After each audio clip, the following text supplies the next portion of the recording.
January 6th, 1943. Dawn broke, grey and hostile, over the waters south of Guadalcanal, and aboard the light cruiser USS Helena, Lieutenant Commander Red Cochrane stood at his battle station watching the sky, his 5-inch anti-aircraft guns pointed uselessly at clouds that could hide death itself. For 18 months, since Pearl Harbor shattered the illusion of American invincibility, naval gunners had faced a terrible mathematical truth. It took approximately 2,500 rounds of ammunition to bring down a single enemy aircraft, 2,500 shells. That number haunted every gunnery officer in the Pacific Fleet. Each round represented tons of steel, mined from American earth, shaped in American foundries, transported across thousands of miles of ocean to arrive at this precise moment when a Japanese pilot might or might not fly into its brief sphere of lethality. The odds were absurd. The waste was staggering, and men died because of it. Cochrane knew these numbers intimately. He had studied them during countless training exercises, watched them play out in the chaos of actual combat, seen ships burn, because anti-aircraft fire simply could not keep pace with modern aerial warfare. The problem was not courage or training. American gunners were as skilled as any in the world. The problem was physics. Aircraft moved 300 miles per hour. Shells exploded in fixed positions. The two rarely coincided, but this morning, Cochrane possessed something his counterparts across the Pacific did not. Loaded into his 5-inch guns were shells tipped with devices so revolutionary, so closely guarded, that even he knew only their designation. Mark 32. The United States Navy called them variable time fuses. Within months, men would simply call them the weapon that turned the tide.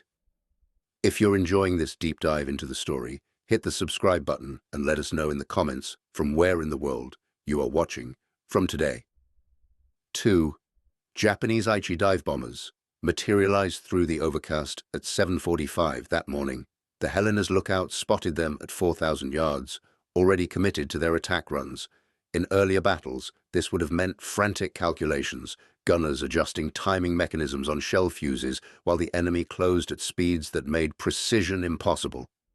By the time shells exploded where the aircraft should have been, the aircraft had already been somewhere else. Not this morning. Cochrane's crews opened fire. The first salvo left the gun barrels at 2,800 feet per second, each shell containing a miniature radio transmitter and receiver no larger than a man's fist. As the shells arced toward their targets, these tiny transmitters sent radio waves ahead, bouncing signals off anything in their path. When the returning signal reached a certain frequency, indicating proximity to a solid object, an electrical circuit closed. The shell exploded. The second salvo detonated 40 feet from the lead bomber. The aircraft disintegrated mid-flight, torn apart by shrapnel that peppered its unarmored fuselage with hundreds of lethal fragments. The second bomber, attempting to evade, flew directly into the third salvo's kill zone. It exploded so violently that observers aboard Helena initially believed it had taken a direct hit. The entire engagement lasted 90 seconds. 2 enemy aircraft destroyed. Fewer than 60 shells fired. The mathematics had just changed forever.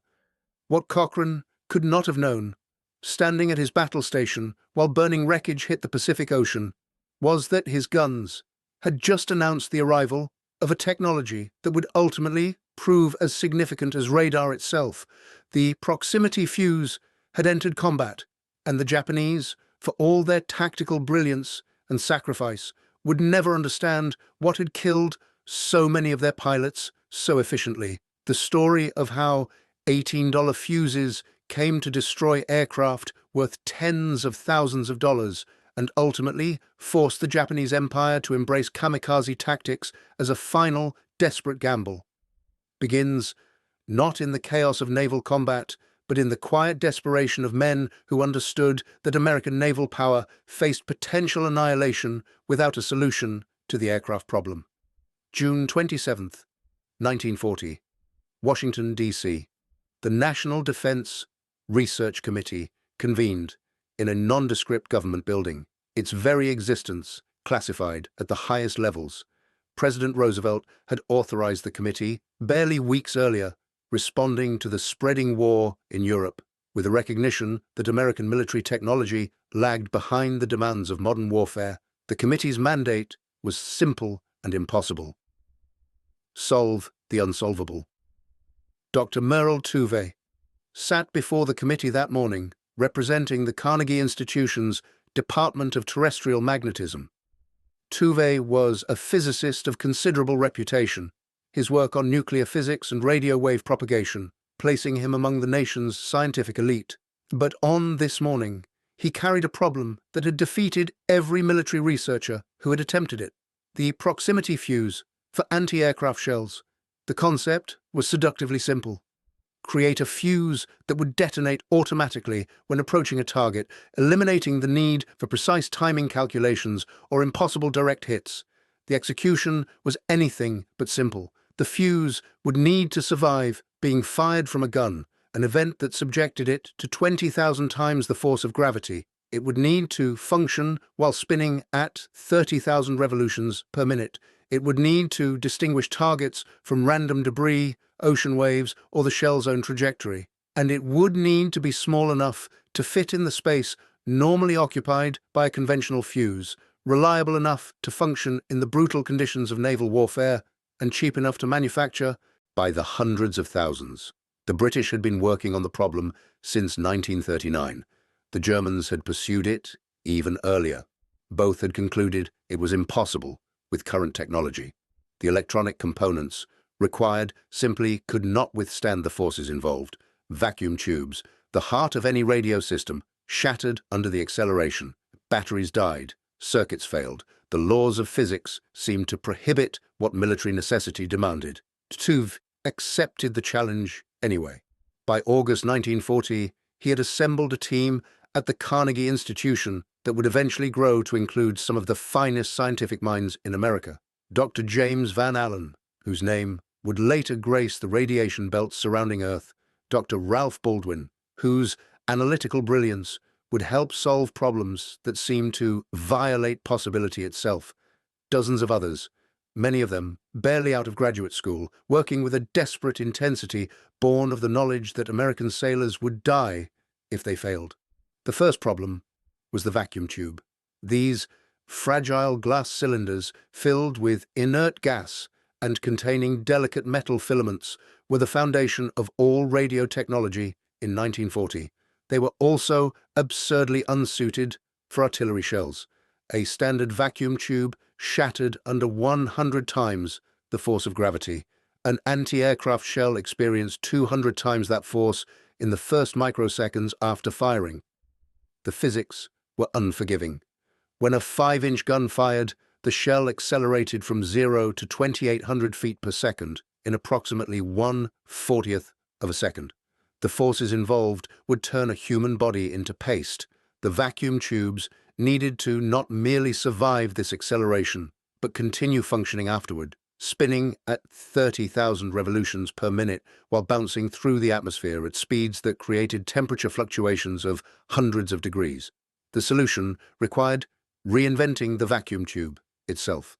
Van Allen and his colleagues began with the smallest tubes available, miniature versions designed for hearing aids and manufactured by Western Electric and Radio Corporation of America. These tubes, barely half an inch long, were already at the limits of manufacturing capability. They needed to be made smaller still and far more robust. The development process consumed countless hours and produced mountains of shattered glass. Each prototype was mounted in a test fixture, subjected to forces mimicking gun firing, and examined for failure. Most failed immediately. The filaments snapped, the glass cracked, the internal components shifted position and short-circuited. Each failure provided data. Each data point suggested modifications. Each modification required new prototypes.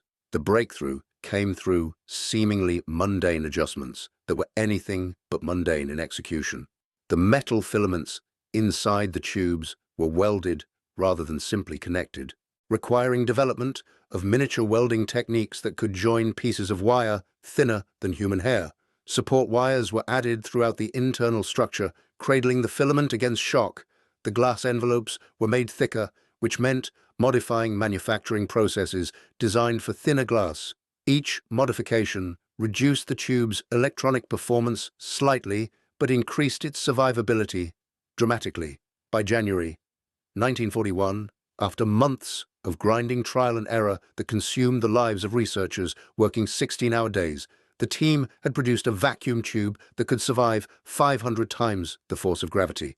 Laboratory tests showed promise. Field tests showed problems. The tube survived firing but failed during flight. Investigation revealed that the spinning motion of the shell created vibrations at frequencies that shattered the filament supports. Back to the laboratory. More modifications, more tests. It still failed half the time, but half was infinitely better than zero, and half was good enough to continue development.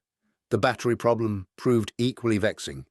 Conventional batteries could not withstand the forces involved, but without power, the radio transmitter inside the fuse could not function. The solution was elegant in its simplicity. Use the shell's rotation to generate power. A small glass vial contained an electrolyte solution. When the shell fired and began spinning, centrifugal force pushed the electrolyte outward, where it contacted small pieces of metal surrounding the vial. A chemical reaction began, generating electrical current. The faster the shell spun, the more power it produced. This design solved multiple problems simultaneously. The battery could not die during storage because it only activated when fired. It could not fail due to shock because the electrolyte remained separate from the metal contacts until needed. And it provided power continuously throughout the shell's flight, ensuring the radio transmitter operated until the moment of detonation. By summer 1942, after 2 years of relentless development, the team had produced working prototypes. On August 13th, the cruiser USS Cleveland conducted the first live-fire test over Chesapeake Bay. Radio-controlled drone aircraft served as targets, expensive machines that the Navy expected to recover after the exercise. The Cleveland destroyed 2 drones in rapid succession. The third drone, hastily launched the following day when no others remained, lasted barely longer. Navy officers, accustomed to watching drone after drone survive conventional anti-aircraft fire, stood on the Cleveland's deck in stunned silence. The proximity fuse worked. Not sometimes, not under ideal conditions. It worked reliably enough that the Navy immediately ordered 5,000 rounds for combat deployment. The manufacturing challenge was unprecedented. Each fuse contained approximately 130 miniaturized electronic components. Each component required precision assembly by workers who had never built anything more complex than radio sets. And the Navy needed not thousands, but ultimately millions of fuses, produced at a pace that would allow every major warship in the Pacific Fleet to carry proximity-fused ammunition. The program expanded with remarkable speed. By November 1942, 5 separate manufacturers had established production lines: Crossley Corporation, RCA, Eastman Kodak, McQuay Norris, and Sylvania. Sylvania alone employed 10,000 workers, mostly women, turning out vacuum tubes at rates that exceeded the entire pre-war American radio industry's output. At peak production, the factories produced 40,000 fuses daily, each one containing technology that had seemed impossible just 2 years earlier. Cost reduction became as important as technical performance. The first proximity fuses, manufactured in early 1942, cost $732 each, more than some automobiles and equivalent to roughly $11,000 today. Mass production techniques, improved manufacturing processes, and economies of scale drove the price down relentlessly. By 1945, each fuse cost just $18, less than $300 in modern terms. This price differential was not mere accounting. It represented the fundamental economics that would decide the Pacific War's outcome. An $18 fuse could destroy a Japanese Zero fighter that cost approximately $50,000 to manufacture and required irreplaceable trained pilots to fly. The mathematics were brutal and unforgiving. Every successful fuse represented not just an enemy aircraft destroyed, but an enemy pilot killed, training programs stretched thin, industrial capacity wasted, and strategic options foreclosed. But these cold calculations would have meant nothing without combat effectiveness. On that January morning, off Guadalcanal, when Red Cochrane's gunners brought down 2 enemy bombers in 90 seconds, they inaugurated a period of testing that would occur under the most demanding conditions possible: actual warfare against an enemy desperate enough to die to succeed. The Helena and other ships, equipped with proximity fuses during early 1943, participated in the grinding naval battles around the Solomon Islands. These actions provided perfect testing grounds for the new technology. Japanese aircraft attacked repeatedly, often at night or in poor weather. Traditional anti-aircraft fire proved largely ineffective under such conditions. Gunners could not see their targets clearly, could not judge distances accurately, could not coordinate timed fuses when visibility extended barely beyond the ship.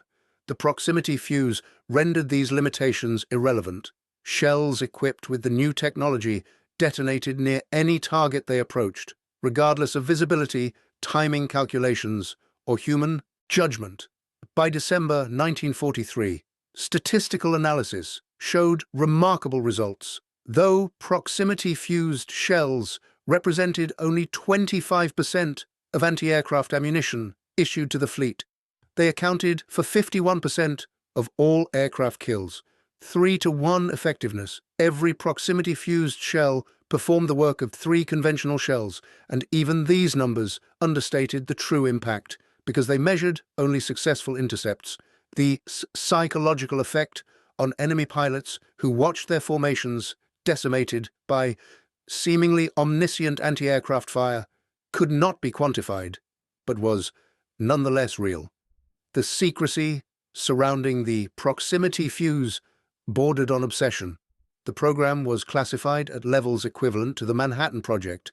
Gunners and loading crews knew they handled special ammunition, but not how it functioned. Even many senior naval officers remained unaware of the technical details. The fear was simple: if the enemy obtained an intact proximity fuse, they might copy it.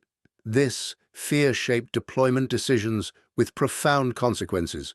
The Navy authorized proximity fuses for combat over water, where unexploded shells would sink and remain unreachable. The Army, facing German forces in Europe, pressed repeatedly for permission to use proximity fuses on land. Permission was repeatedly denied. The risk that a German patrol might recover an intact fuse seemed to outweigh any tactical advantage. The exception was V-1 rockets attacking London beginning June 1944. These pilotless bombs, launched from German-occupied France, represented exactly the kind of target for which proximity fuses were designed. Small, fast-flying, predictable paths at consistent altitudes. British anti-aircraft batteries had achieved only modest success against them using conventional ammunition. On June 12, 1944, the United States authorized use of proximity fuses to defend London. The results were immediate and dramatic. During the first week, British and American anti-aircraft guns destroyed 24% of incoming V-1s. The second week, 46%. The third week, 67%. By the fourth week, 79% of V-1 rockets launched toward London fell victim to proximity-fused shells. Winston Churchill, informed of the technology after it had already saved his capital, called the proximity fuse potent against the small unmanned aircraft with which we were assailed. His typically understated language concealed genuine wonder. A weapon that seemed to violate fundamental limitations had appeared from nowhere and accomplished what conventional methods could not. But Europe was a sideshow for proximity fuse deployment. The real test, the crucible that would prove the technology's world historical significance, was coming in the Pacific Ocean. June 19, 1944. The Philippine Sea, approximately 300 miles west of Saipan. Vice Admiral Mark Mitcher commanded Task Force 58, 15 aircraft carriers arranged in 4 groups spread across miles of ocean. It was the largest concentration of carrier air power ever assembled. 956 American aircraft sat on flight decks or hung in ready positions below. Every pilot was trained, every aircraft was maintained, every ship bristled with anti-aircraft guns equipped with shells that Japanese planners did not know existed. Vice Admiral Jisaburo Ozawa approached from the west with the remaining strength of the Imperial Japanese Navy's carrier force. 9 carriers, 430 aircraft, pilots with an average of 25 hours of training, a quarter of what their American counterparts had received. Japan was running out of fuel, running out of experienced instructors, running out of time itself. But Ozawa had one advantage he believed would prove decisive: range. Japanese carrier aircraft could attack at 300 miles, American aircraft at 200. This 100-mile difference meant Ozawa could strike first, land his aircraft on Guam to refuel, then attack again on their return flights. The Americans would endure punishment without delivering counterblow. It seemed perfect on paper. Strategy often does.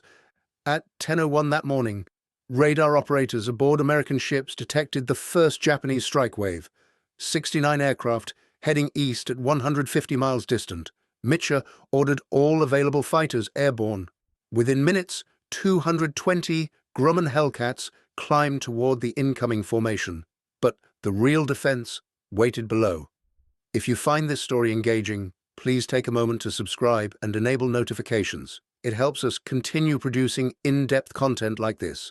The American ships formed into circular defensive formations, their anti-aircraft batteries coordinated through radar and fire control systems that represented the cutting edge of military technology: 5-inch guns, 40mm Bofors, 20mm Oerlikons, every caliber, every rate of fire designed to create interlocking fields of fire that no aircraft could penetrate unscathed. And loaded into the 5-inch guns were proximity-fused shells, thousands of them, each one a small miracle of miniaturized electronics wrapped in steel. The Japanese formation approached at 12,000 feet. Confident in numbers and surprise, they encountered instead a massacre.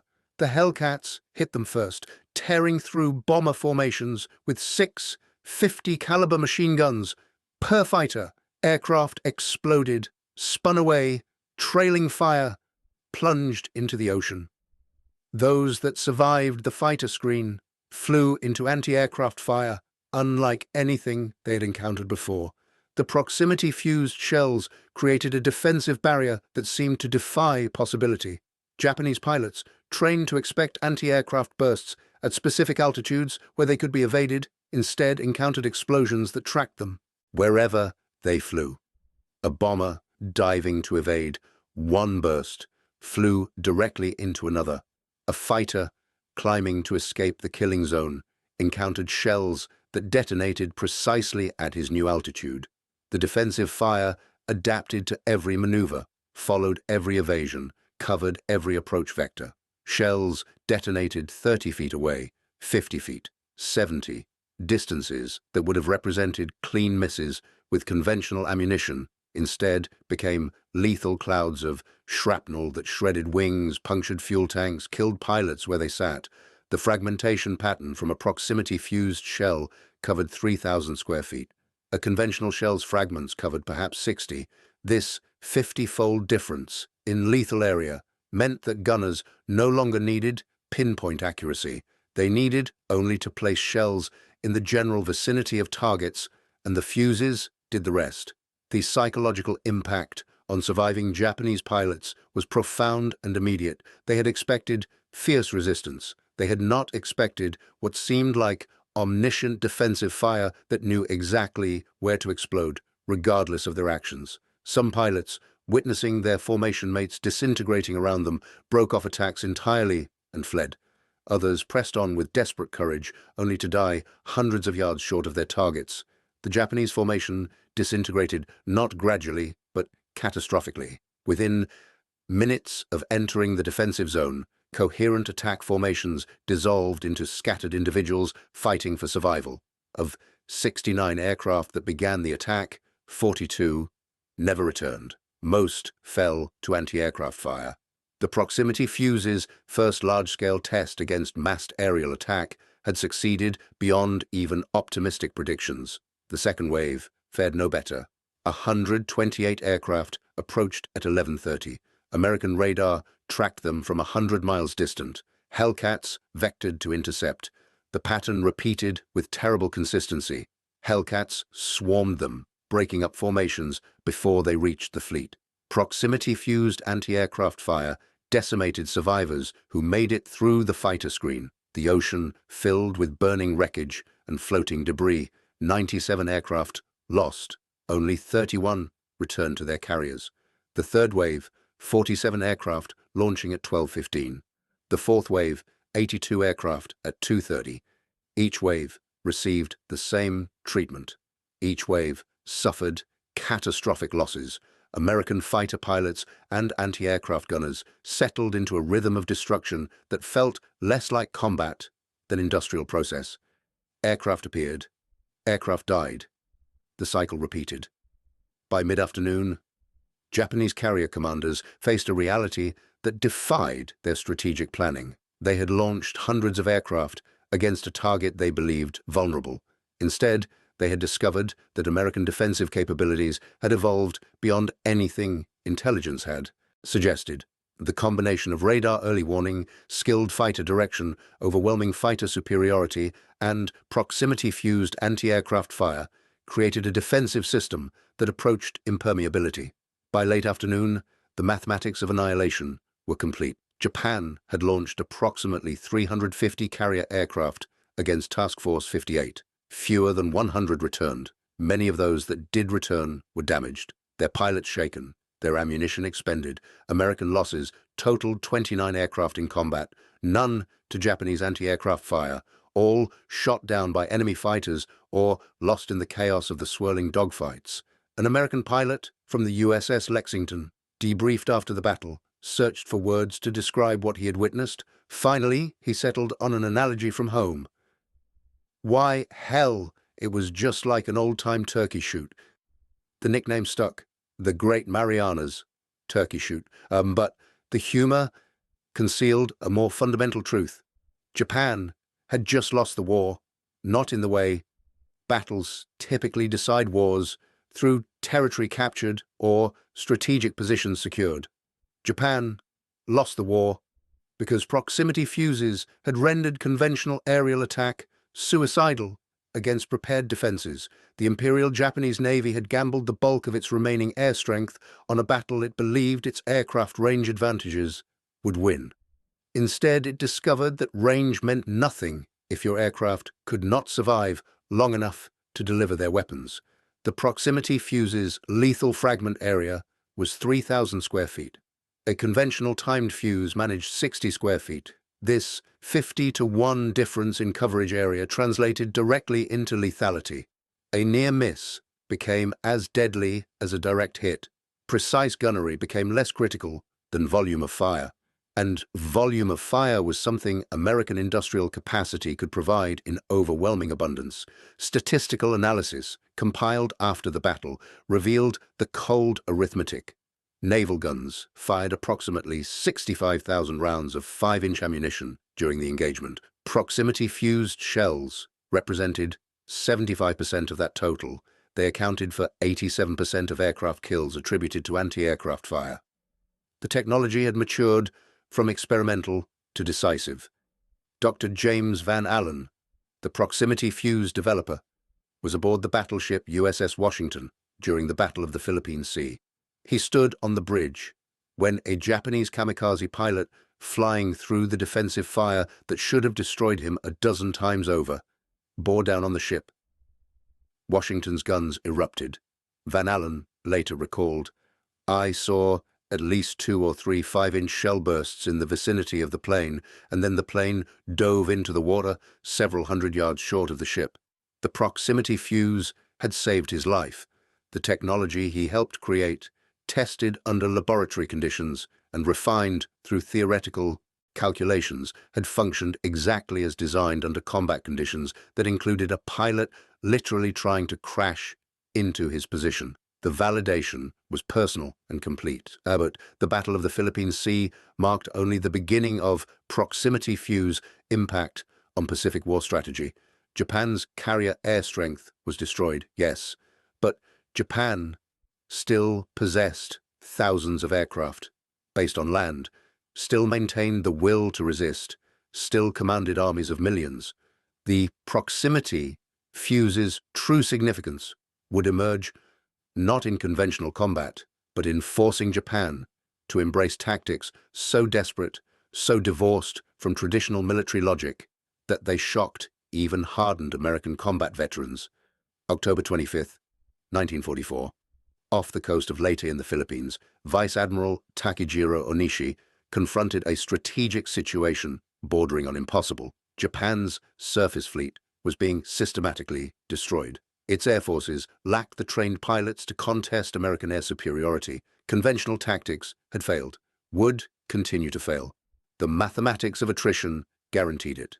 Onishi made a proposal that would have been unthinkable 18 months earlier. Organized suicide attacks. Pilots would deliberately crash bomb-laden aircraft into American ships. The special attack units, Kamikaze, Divine Wind. The proposal met resistance, even within the Japanese military hierarchy. Senior officers trained in conventional warfare doctrine found the concept abhorrent. Sacrificing pilots and aircraft in single-use attacks violated every principle of military economy. Aircraft were meant to be reusable platforms. Pilots were meant to survive missions and apply their accumulated experience to future operations. Deliberate suicide seemed to represent the bankruptcy of rational military planning. But Onishi's logic was brutal and, in its terrible way, inescapable. An inexperienced pilot attempting conventional bombing against ships defended by proximity-fused anti-aircraft fire had virtually no chance of success. The statistics were damning. Recent analyses of attacks against American carrier task forces showed that fewer than 5% of attacking aircraft successfully delivered weapons on target. Of those that did, the hit rate was below 10%. Multiply those probabilities together, and the odds of any individual aircraft causing damage dropped below 0.5%. The pilot would almost certainly die. His aircraft would almost certainly be destroyed, and he would almost certainly accomplish nothing. This was the equation that conventional tactics imposed. Pilots dying uselessly while achieving no strategic benefit whatsoever. But that same pilot, aiming not his weapons, but his entire aircraft, required far less skill and had a significantly improved chance of hitting his target. The pilot needed only to fly his plane into a ship, a task requiring minimal training compared to precision bombing from altitude, or coordinated torpedo attacks. Even if anti-aircraft fire damaged the aircraft, even if the pilot was wounded or killed, momentum would carry the plane forward. The bomb load would detonate on impact. Damage would occur. The cost-benefit analysis was coldly economical and revealed the desperate mathematics of Japan's strategic position. A Mitsubishi Zero fighter cost approximately $50,000 to manufacture in 1944 when calculated in contemporary American dollars. The pilot flying it represented an investment of years of training, scarce fuel burned in practice flights, and irreplaceable combat experience that could never be replaced given Japan's shrinking training infrastructure. Against that investment stood an $18 proximity fuse that could destroy both plane and pilot before the aircraft ever reached attack position. The disparity was so extreme, it bordered on mockery. $18 defeating $50,000. One American factory worker's weekly wages, destroying what took dozens of Japanese workers months to construct. But if the pilot could close to point-blank range, if he could physically strike the target vessel with his aircraft transformed into a guided missile, no fuse could save it. The explosive force of a 500-pound bomb detonating against a ship's hull would cause catastrophic damage. The impact itself, even without the bomb, could penetrate deck armor and cause fires, and the presence of hundreds of gallons of aviation fuel guaranteed conflagration that could consume vessels from within. The first organized kamikaze attacks struck American escort carriers off Saipan on October 25th. 26 Zeros, each carrying a 500-pound bomb, dove through defensive fire. 4 reached their targets, the escort carrier USS St. Lo exploded and sank. 3 others suffered severe damage. 143 American sailors died. The exchange rate horrified both sides for different reasons. Japan had lost 26 aircraft and 26 pilots to sink 1 ship and damage 3 others. By any traditional measure, this represented a catastrophic loss ratio, but Japan no longer operated by traditional measures. Those 26 aircraft would have accomplished nothing using conventional tactics. The pilots would have died anyway. At least this way, their deaths purchased tangible results. American commanders grasped the implications immediately. Proximity fuses dramatically improved defensive success against conventional attacks, but they could not guarantee 100% effectiveness. A percentage of attacking aircraft always penetrated defensive fire. When those aircraft dropped bombs or torpedoes, the damage was often survivable. When those aircraft became the weapons themselves, survival became far less certain. The proximity fuse forced Japan to embrace kamikaze tactics. This was not a choice, born of cultural predisposition toward sacrifice, though Japanese military culture certainly facilitated the decision. It was a choice born of cold strategic calculation. Conventional attack had become mathematically untenable against proximity-fused defenses. Suicide attack offered the only remaining chance of inflicting meaningful damage. Through the final 10 months of the Pacific War, kamikaze attacks intensified. By war's end, approximately 3,900 Japanese pilots had died in organized suicide missions. They sank or damaged approximately 300 Allied vessels. The casualty exchange rates appeared to favor the tactic from Japan's increasingly desperate perspective, but the appearance deceived. Each kamikaze attack required an aircraft that Japan could not replace, a pilot whose training consumed fuel Japan no longer possessed, and organization that diverted resources from conventional defense. The tactic was effective in isolation, but catastrophic in context. Japan was burning its remaining military assets for diminishing returns, while American production continued expanding. The proximity fuse had not ended kamikaze attacks. Instead, it had transformed the strategic equation so fundamentally that kamikaze attacks represented Japan's least bad option. This transformation carried profound implications for how the Pacific War ended and why. By spring 1945, American forces had captured Iwo Jima and Okinawa, placing them within bombing range of the Japanese home islands. The invasion of Japan itself, Operation Downfall, was scheduled for November 1st. Intelligence estimates suggested Japanese forces had reserved more than 9,000 aircraft for suicide attacks against the invasion fleet.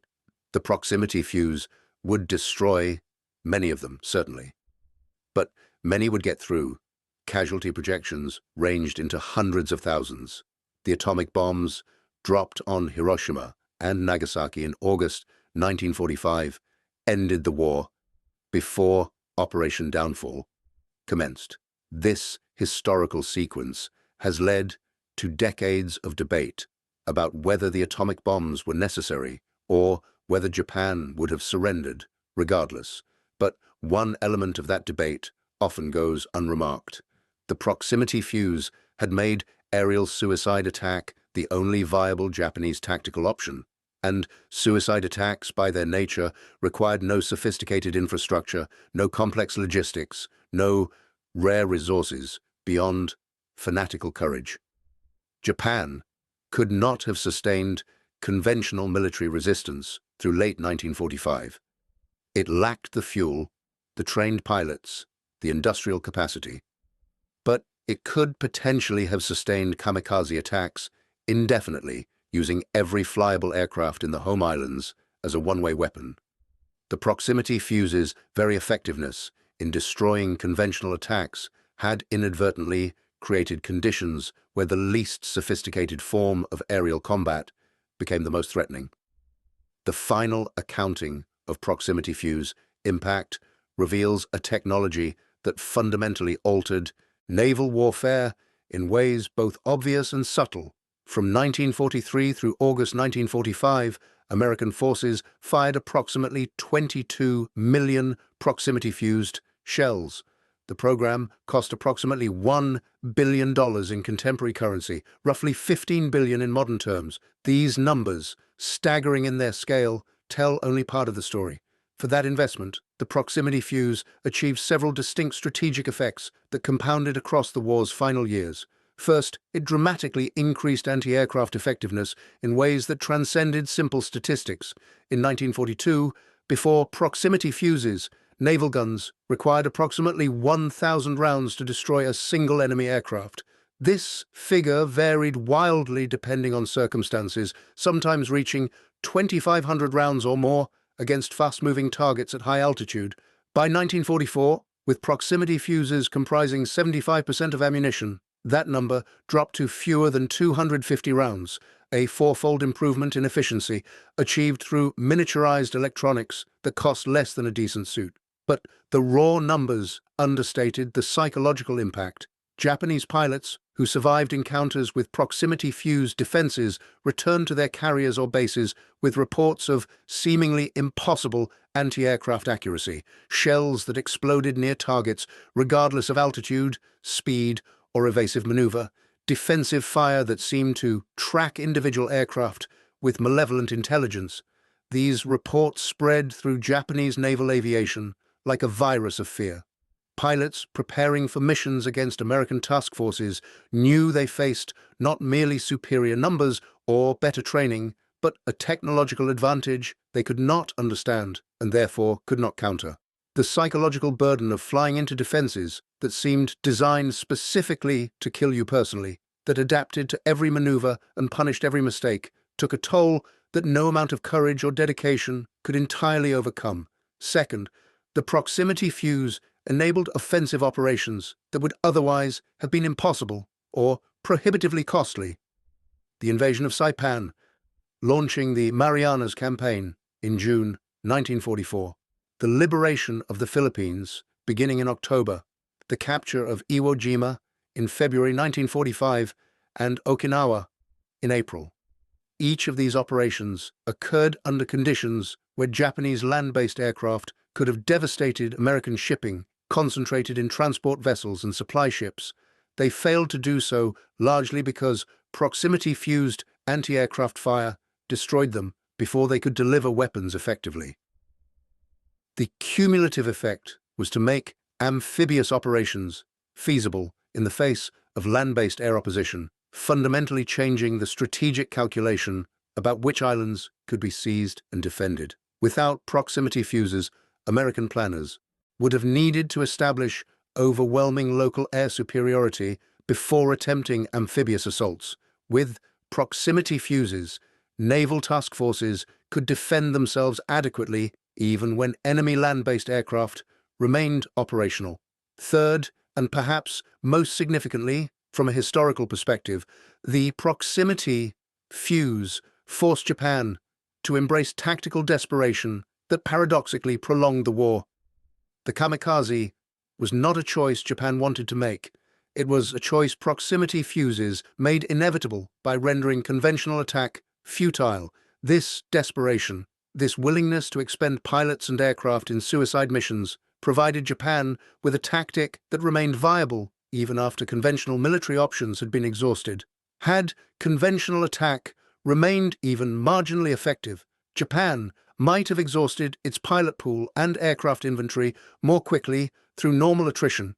Instead, by adopting kamikaze tactics that required minimal pilot training and could be executed by novices, Japan extended the utility of its dwindling air forces. The proximity fuses' very effectiveness in destroying conventional attacks inadvertently created conditions that allowed Japan to sustain resistance longer than purely conventional methods would have permitted.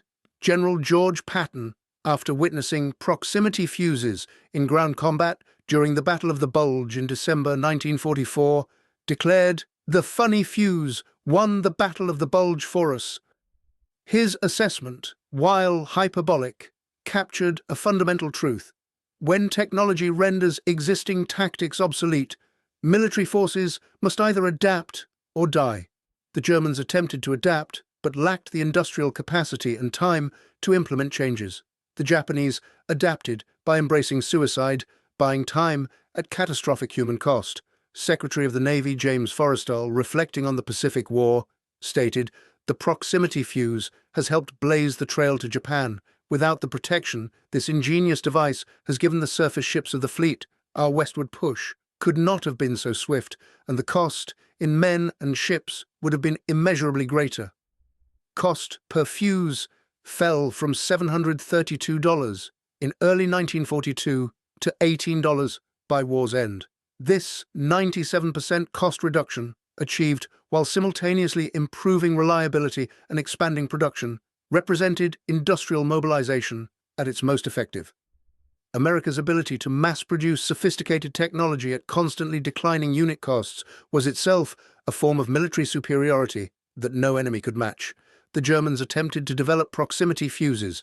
Documentation recovered after the war showed they had pursued more than 30 different designs. None reached operational deployment.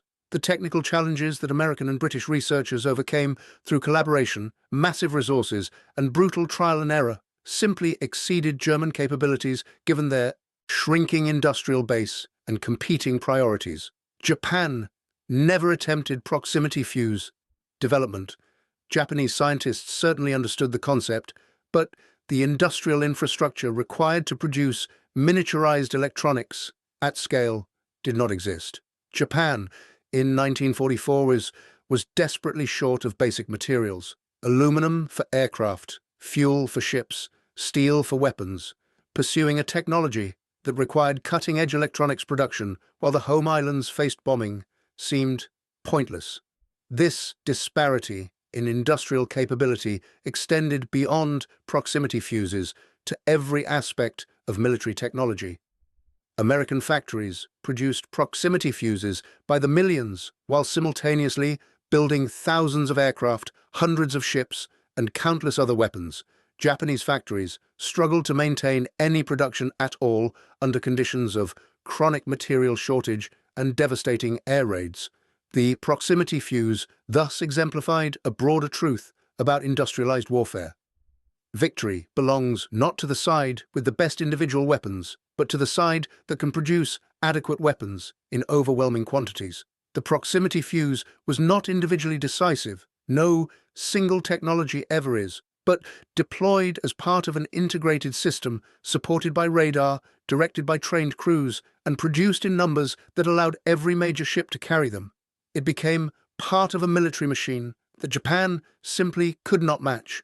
The human element cannot be separated from the technological.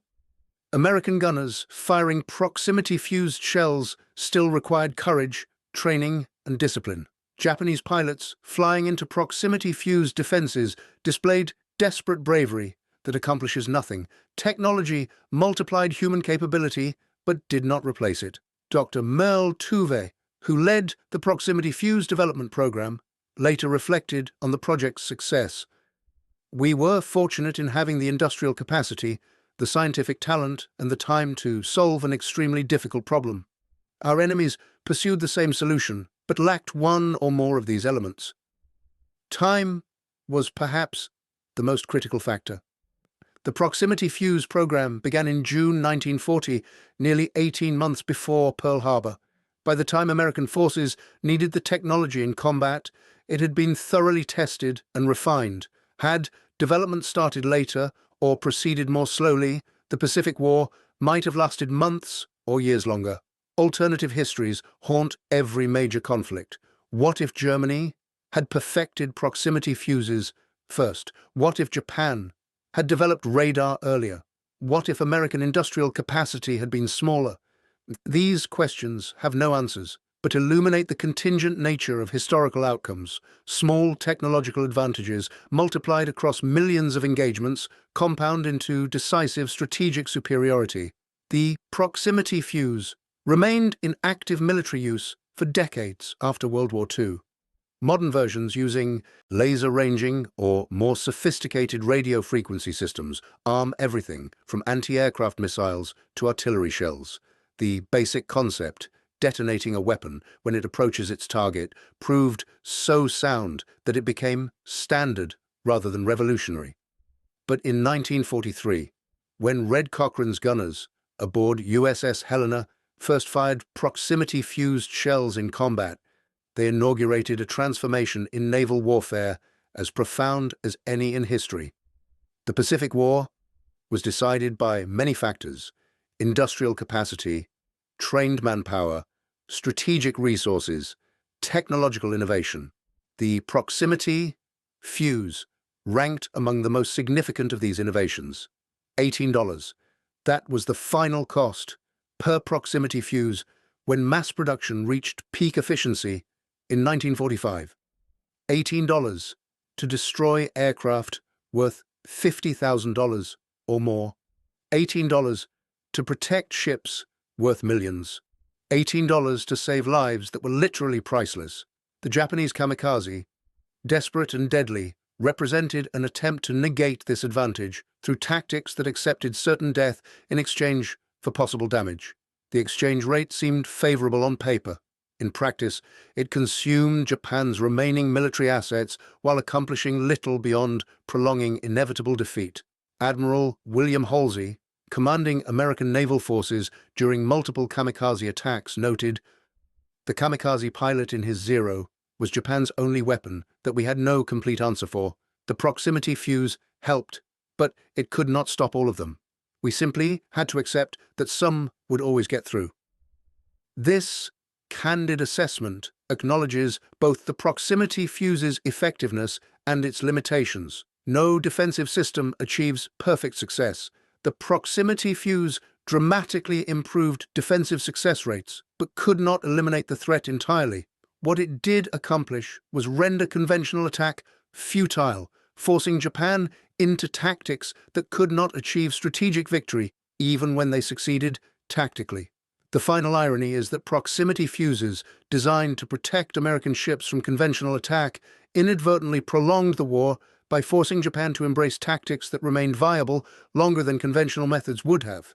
Whether this prolongation cost more lives than it saved depends on counterfactual assumptions about how quickly Japan might have surrendered absent kamikaze capabilities. The question admits no definitive answer. What admits no doubt is that the proximity fuse represented one of the Second World War's most significant technological innovations. Developed in secret, produced in staggering quantities, deployed with devastating effectiveness, it transformed aerial warfare and forced enemy adaptation that shaped how the Pacific War ended. The mathematics were always brutal. 2,500 shells to destroy one aircraft before proximity fuses, 250 shells per aircraft after. Tenfold improvement in effectiveness, achieved through miniaturized electronics that cost less than a decent suit. The future of warfare was being written not in grand strategic concepts, but in $18 fuses that worked when they should have been impossible. Thank you for watching. For more detailed historical breakdowns, check out the other videos on your screen now, and don't forget to subscribe.